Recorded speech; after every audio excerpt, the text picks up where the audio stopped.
Bienvenidos todos a Perspectivas Ambientales. Como saben, este es un espacio para dialogar, para conversar, para generar ideas y sobre todo dar a conocer soluciones que tienen que ver con el ambiente y el cuidado y la conservación de la naturaleza. Este día tenemos a Andrea Garzón, una gran amiga, un personaje importante por su capacidad y experiencia. Y más que nada por su emprendimiento como alternativa justamente al tema de plásticos que queremos dedicar este próximo mes a enfocarnos las alternativas que ya existen en el mercado para la disminución de la utilización del plástico. Yo quisiera dar unos datos bien importantes. ¿Por qué el tema de los plásticos es importante? Alrededor de 6 islas del tamaño de Francia están rondando por todo el mundo, especialmente del océano de plástico. Los ríos están altamente contaminados y uno de los grandes contaminantes es el plástico. Vemos imágenes que nos conmueven sobre la biodiversidad, especialmente marina, cómo está siendo afectada por el tema de plásticos. Y vemos que en países como el Ecuador todavía no tenemos, y creo que en muchos de los países no tenemos la conciencia ambiental necesaria para corregir este grave problema y este gran impacto que tenemos. Seguimos usando sorbetes sin saber que el sorbete que usamos 5 minutitos simplemente se van al tacho y quedan 500 años allá. Espumaflex que queda 1000 años enterrados en un relleno sanitario. Y así podemos seguir enumerando el impacto que generan las fundas plásticas y el impacto en general que genera el plástico. Entonces, Andrea, creo que tu currículum está por demás decirlo, pero ella tiene estudios en biodiversidad, en bosques, en cambio climático y especialmente en residuos. En el 2017 fundó la organización o la compañía Huella Verde, empresa que desarrolla soluciones para el problema de la basura, especialmente en los patios de comida, así que nos vamos a enfocar en eso posteriormente, a conversar un poquito primero de la ordenanza. Andrea, en varios países han pasado ya ordenanzas y han pasado regulaciones y normativa a nivel de ley, inclusive para prohibir paulatinamente el uso de los plásticos. En Ecuador hace algunos meses pasó la ley justamente que regula en este mismo objetivo y acaba de pasarse también en una ordenanza municipal en el Distrito Metropolitano en este sentido. Seguramente tienen muchas cosas buenas, pero también seguramente, como yo he notado, hay muchas decepciones, que las decepciones de las decepciones terminan siendo permitidas y controlar muy difícil. Yo quisiera oír justamente tu punto de vista. ¿Cómo ves tú este paso que se ha dado por el ambiente, pero que de pronto no termina siendo sino nuevamente una normativa muy permisiva o difícil de cumplir? ¿Qué opinas tú y cuáles son tus perspectivas en este sentido? Bueno, yo creo que las ordenanzas son unas buenas intenciones, pero que pueden quedar ahí sin hacer realmente un impacto. Y cuando yo pienso en lo que pasa con los residuos, yo creo que muchas veces el enfoque es un poco equivocado. Por ejemplo, cuando se habla de residuos, se habla de gestión de residuos. Inclusive la gente ahora está hablando mucho de economía circular y cuando piensa en economía circular dice, ¿qué hacemos con los residuos? Pero en realidad la economía circular y el enfoque que yo creo que tenemos que volver a tener es de cero basura. O sea, de realmente prevenir, porque siempre prevenir es más fácil que lamentar. Entonces, por ejemplo, si uno revisa lo que tú decías de las cifras, para mí algo interesante, por ejemplo, es que en Latinoamérica y en todos los continentes del mundo, cada año estamos generando más basura por persona. No es que porque somos más personas estamos generando basura, es que estamos generando más basura por persona. Por ejemplo, en Latinoamérica, en el 2016 fue 0,99 kilogramos por cápita por día, mientras que en el 2030 se espera que sea 1,11 kilogramos por cápita por día y así que vaya subiendo poco a poco. Entonces, esto es que realmente estamos cambiando nuestros hábitos de consumo para, en vez de utilizar algo reusable o de no generar la basura, estamos utilizando algo para desecharlo. Entonces, creo que ordenanzas como las que tenemos pueden ayudar a pensar en, a ver, cambiemos del plástico a otro tipo de recipiente que tal vez no sea plástico, pero tal vez no está realmente fomentando a por qué no volvemos a, por ejemplo, empaques retornables. Yo he estado mucho analizando el tema, por ejemplo, de las bebidas retornables en el Ecuador. Los que tenemos más de 30 años, nos acordamos que en los centros comerciales había lugares donde uno llevaba las botellas vacías y comprabas, y casi todo lo que bebíamos, whisky, gaseosas, cervezas, era retornable. Entonces, ¿qué pasó? ¿Por qué ahora todo el mundo está comprando solo desechable? Cuando en realidad inclusive económicamente no hace sentido. Se están fabricando productos para que los utilicemos y los botemos. Entonces, se está desperdiciando todo el valor de este envase. Entonces yo un poco lo que siento ahorita, aparte de verle los detalles de las ordenanzas, de por qué creo que algunas cosas tal vez no van a tener efecto, pienso que como sociedad tenemos que analizar estos otros temas y trabajar en conjunto en soluciones, por ejemplo, con las empresas. Te cuento el caso de aquí, yo ya he conversado con la principal cervecera y realmente para ellos es más rentable la retornable. Ellos ganan más cuando venden las botellas retornables. Entonces, no le conviene a nadie que estemos usando las desechables. Y lo mismo pasa con muchas cosas que estamos generando esta basura, que realmente a la gran mayoría no nos conviene, ni al consumidor, ni al que genera el producto, ni a la ciudad, obviamente, que tiene que gestionar toda esta basura adicional, ni al ambiente que luego afecta en toda nuestra salud, etcétera. Te hago un paréntesis acá, Andrea, porque no me queda claro y yo tengo la misma sensación de haber conversado con algunas empresas que justamente quieren generar y fortalecer el tema retornable. ¿En qué momento decidieron cambiar a plástico cuando para la empresa no representa económicamente un beneficio y ahora quieren volver a lo que era antes? Sin embargo, también implica todo un circuito de recolección y también de lavado, de desinfección y de tales que entiendo que creo que por ahí va la cosa, y volver a hacer lo que antes se hacía. No sé en qué momento nos perdimos. De lo que yo he analizado, por ejemplo, de otros países, como tú dices, logística es súper importante. Entonces, en un país chiquito, por ejemplo, que tiene un embotellador en Quito y en Guayaquil, tal vez logísticamente no le resulta tan caro. Pero, por ejemplo, lo que dicen que pasó en Estados Unidos es que, por ejemplo, la Coca-Cola tenía en muchas ciudades embotelladoras, pero decidió descentralizar. Entonces, cuando centralizó, realmente le salió mucho más conveniente las desechables por todo el transporte.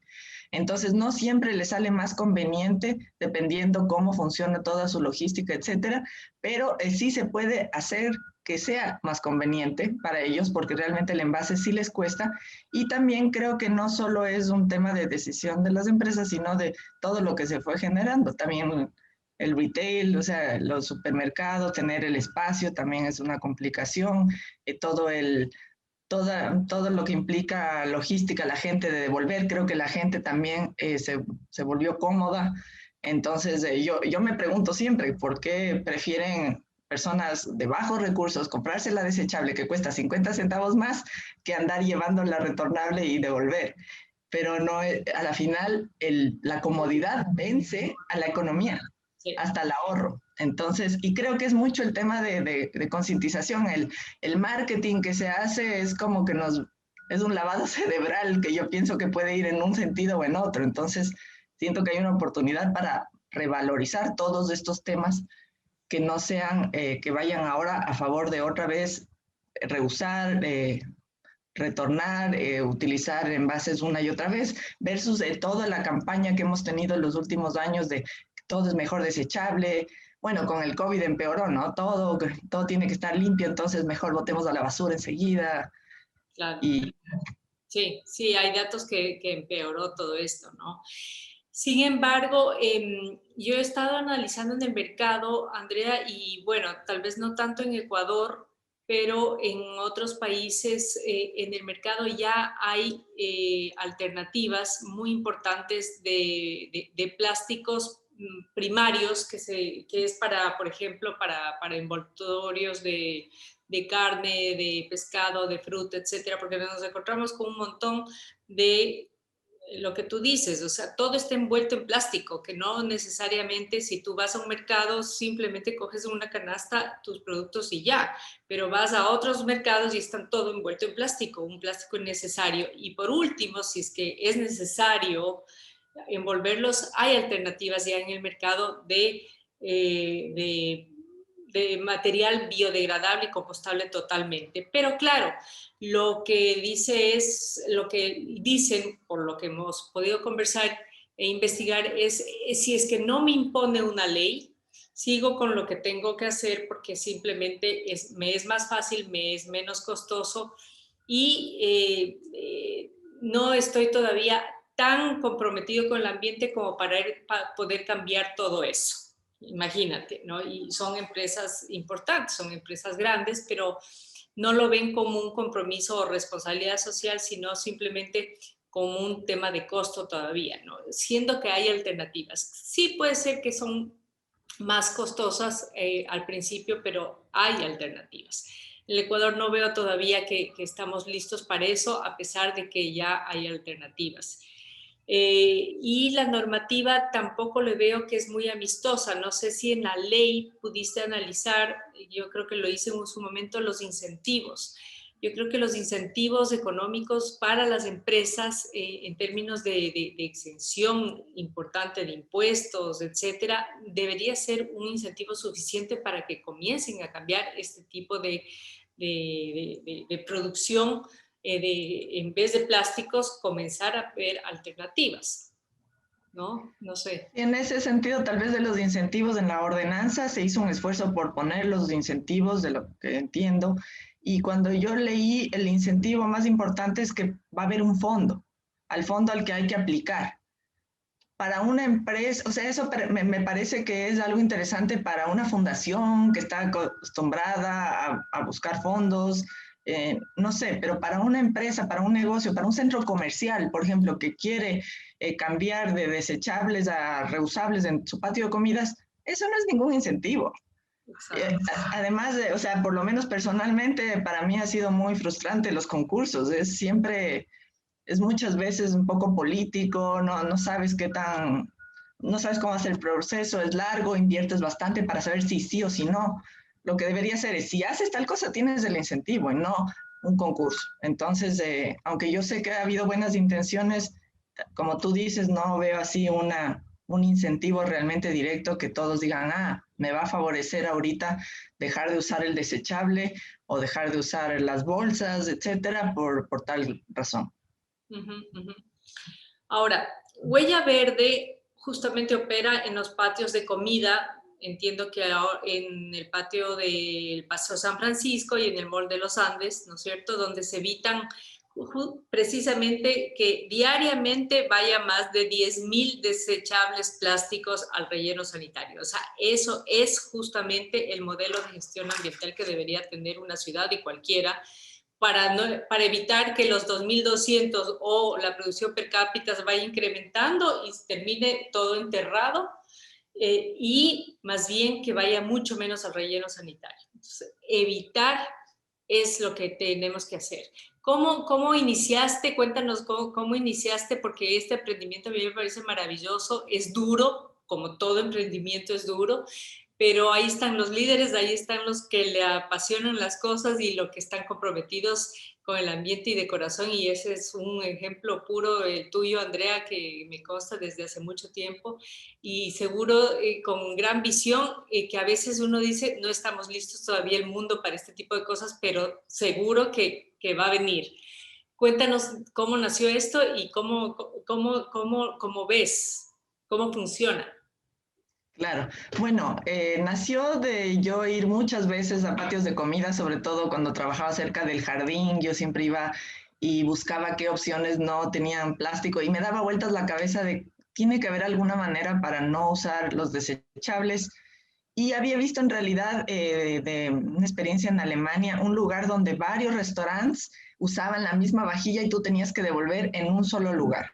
Entonces ahí fue evolucionando esta idea de que cambiarse a platos compostables, todas estas situaciones sigue el mismo modelo de fabricar, utilizar, desechar. ¿Qué tal si lavamos? Lavamos vajilla, es lo más sostenible y en mi cabeza también decía, no puede ser que no podamos competir en precio solo por lavar un plato que se va a utilizar miles de veces con un desechable plástico. Entonces, un día me decidí a intentarlo y comencé a analizar cuánto podría costar y comencé a conversar con los restaurantes, con los más importantes, las cadenas de Menestras del Negro, eh, Ceviches de la Rumiñahui, todas estas cadenas que están en varios centros comerciales que utilizan platos para saber cuánto ellos gastaban, si les interesaba. Y comencé a darme cuenta que sí había un interés porque primero para ellos es mucho mejor servicio cuando un ceviche en espuma flex versus un ceviche en vajilla de cerámica o la carne cortar con un cuchillo de acero inoxidable versus un de plástico, pero siempre era el tema del precio muy importante. Entonces comenzamos a también a ver qué precio se les podía dar y vimos que sí se podía dar algo competitivo. Fue súper largo convencerles qué plato, cuánto costaría, pero llegamos a un acuerdo en un primer centro comercial que se interesó, que como tú bien dices es el Paseo San Francisco. Entonces esta fue realmente eh, lograr concretar el Paseo San Francisco fue súper importante porque fue ya lograr acordar precios, cómo va a funcionar el servicio, etcétera, con todos estos restaurantes y llegar a un acuerdo en el paseo que nos den un sitio, porque como las botellas que decíamos, igual con esto de los platos es logística. Si yo tendría que sacar afuera los platos del centro comercial, sería carísimo, tiene que ser ahí mismo. Entonces me da un espacio en el centro comercial donde yo instalo un sitio de lavado con lavavajillas industriales, con personal. Además estoy generando trabajo porque el dinero que se iba a gastar en desechables ahora se va a pagar un servicio, porque nosotros lo que damos es un servicio de provisión y lavado de vajilla. Y comenzamos ahí a operar con 6 restaurantes que fueron los primeros que se animaron y cuando vieron que funcionaba comenzaron a unirse el resto de restaurantes. Lo más importante para mí fue la acogida de la ciudadanía, de los clientes. Y por eso yo tengo mucha fe que, o sea, si con ordenanzas, si la gente no lo impulsa, las empresas no están tan empujadas a hacer las cosas como si sus clientes lo empujan. Entonces, al comienzo vimos una acogida espectacular, la gente era feliz porque no va a contaminar, porque estaba cortando mejor, porque estaba comiendo mejor. Y con eso ya tuvimos nuestro modelo, más tuvimos que hacer varios ajustes, aprender en el camino y buscamos otro centro comercial donde replicar el modelo. Ahí hicimos algunas gestiones, aprendimos también más en el camino, hasta que tuvimos el interés del Mall de los Andes, que es de la Corporación La Favorita, que quería hacer su patio de comida súper ecológico. Entonces, de lo que en el paseo es voluntario, contratar nuestro servicio, allá lo hicieron el patio de comidas libre de platos y cubiertos plásticos. Entonces, lo interesante de que los centros comerciales son como una ciudad, ellos imponen sus reglas. Es como una ordenanza municipal que en el Mall de los Andes no se puede usar vajilla plástica. Entonces, con eso entramos al Mall de los Andes también con una innovación adicional que era unas estaciones de recolección para nosotros clasificar toda la basura, porque así también clasificamos los orgánicos. Los restos de alimentos en los patios de comida es bastante lo que se va a la basura también, todo mezclado. Si se va a la menestra en el papel, ya el papel no puedes reciclarlo y eso en el relleno sanitario genera lixiviados, todo. Entonces lo ideal es separar. Entonces en el Mall de los Andes estamos con 13 locales y separando, aparte de la vajilla que damos a todos los locales, separamos 132 kilos de orgánicos al día y 7 kilos de material reciclable, que sobre todo son botellas PET y papel y cartón. Entonces, el Mall de los Andes es como nuestro ideal de patio de comidas, porque es un patio de comidas cero basura. No hay basureros, la gente no puede coger y botar así nomás. Todo se recupera y todo lo posible también es evitado. Esto, para mí tiene un gran potencial es que a los restaurantes no les sale más caro, les sale casi lo mismo de lo que gastaban antes. Entonces, no es que si es que no podemos usar espuma flex, que es baratísimo. O sea, un plato de espuma flex te puede costar 4, 5, 6 centavos. Los restaurantes están fregados o quien sea que quiera utilizar porque las opciones son más caras. No es así. Si un restaurante que usa desechables se cambia a cerámica o a reusables en vez de desechables, va a ahorrar dinero. Máximo tendrá que tal vez pagar unas horas extras a alguien de que lave, pero entonces ese dinero está haciendo que se genere empleo. Claro. Eso pasa no solo en los patios de comida, sino en cualquier restaurante, y yo veo que es lo más lógico y no significa para nada un perjuicio económico. Ujú, ujú. Y eso es súper importante y se puede demostrar, porque además generas empleos, en este caso verdes, que es lo que siempre se está promoviendo de lo importante que es el tema ambiental, ¿no es cierto? Y eso vemos en un montón de ejemplos, ¿no? Que se generan empleos y que qué hacer con la basura. El otro día estábamos conversando con alguien y decía, es que el futuro, y si no es el presente, es del futuro, hay mucho potencial en lo que desechamos para generar enormes plazas de trabajo y emprendimientos y todo como lo que tú estás haciendo. Pero la ciudadanía, sin embargo, es clave. Lo que tú dices es muy clave, porque puedes tener una ordenanza, puedes tener algo muy bonito, pero si la ciudadanía no se empodera y presiona para que sucedan las cosas, pues no pasa absolutamente nada, ¿no? Tiene que presionar a los gobiernos, pero tiene que presionar también a las empresas y tiene que presionar a cualquier lado que haga bien las cosas, ¿no? Entonces, el empoderamiento, sin duda alguna, es súper importante y por eso la concientización y por eso, mientras más hablemos de esto y más canales tengamos para hablar sobre estos temas, es súper importante, que lamentablemente no hay muchos canales. Bueno, precisamente por eso quería conversar contigo, Andrea, y este segmento de por lo menos el próximo mes vamos a seguir fomentando este tipo de diálogos para buscar soluciones, para presentar soluciones como el que tú estás mencionando. Y me queda por preguntarte, ¿qué más necesitaríamos para que, así como el ejemplo del mall de los Andes, prolifere por todo el país y prolifere por todo el mundo? Bueno, los centros comerciales en el Ecuador hay por lo menos 43 patios de comida medianos o grandes. Entonces, estamos solo en dos, nos faltan 41. Y para nosotros replicar nuestro modelo, ya estamos conversando con algunos centros comerciales con esto de las restricciones, están muy golpeados los centros comerciales, entonces no se animan a hacer muchos cambios. Para ellos, por ejemplo, solo la vajilla no les representa casi inversión, solo cambiar un poco su logística y cómo funciona la limpieza. Si quieren hacer todo lo que hacemos en el Mall de los Andes, sí implica construir unas estaciones de recolección, un poquito más. Pero son los centros comerciales los que tienen que estar motivados. Entonces, como siempre es bueno si hay ordenanzas que les motiven. Yo la ley que salió, la ordenanza, primero que es en 3 años, segundo que cuando resulte, igual tampoco veo que va a ser...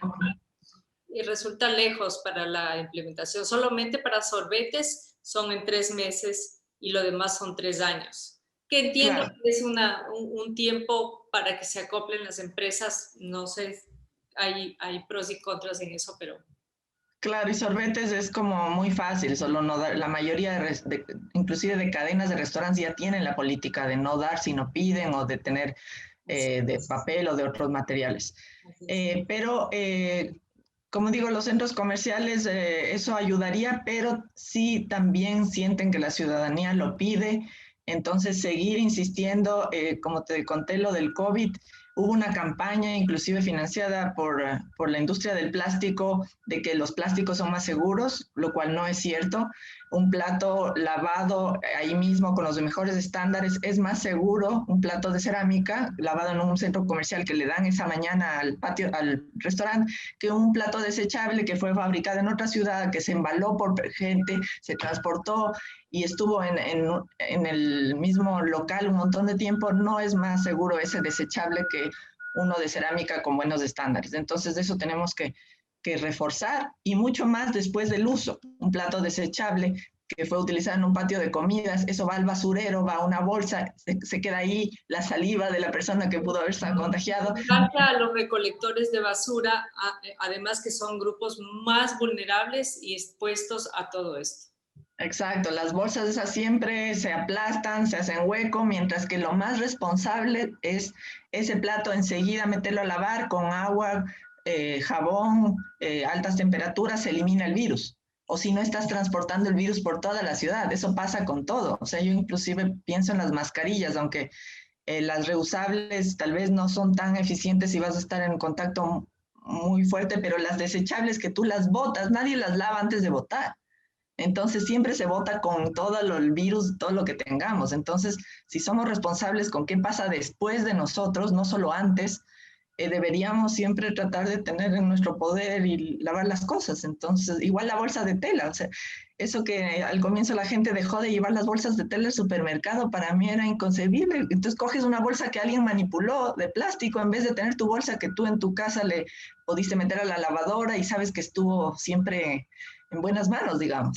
Entonces es solo percepción que ha habido una campaña en contra de estas buenas iniciativas. Ahora hay que seguir luchando porque los datos, los facts, están de nuestro lado. Realmente reusar es lo mejor, cerámica, bolsas, mascarillas, todas esas cosas es mejor, inclusive hablando de una pandemia como el coronavirus. Así es, así es. Perfecto. Muchas gracias, Andrea. Te quería agradecer por tu tiempo y tu espacio. A todos ustedes por escucharnos. Sigan ayudándonos, siguiéndonos en nuestras redes sociales y compartiendo más que nada todas estas buenas novedades y soluciones que estamos presentando para mejorar el ambiente y tener una ciudad y un planeta mucho más limpio. Gracias, Andrea, por tu tiempo. Gracias, Vero. Muchos éxitos en tu campaña.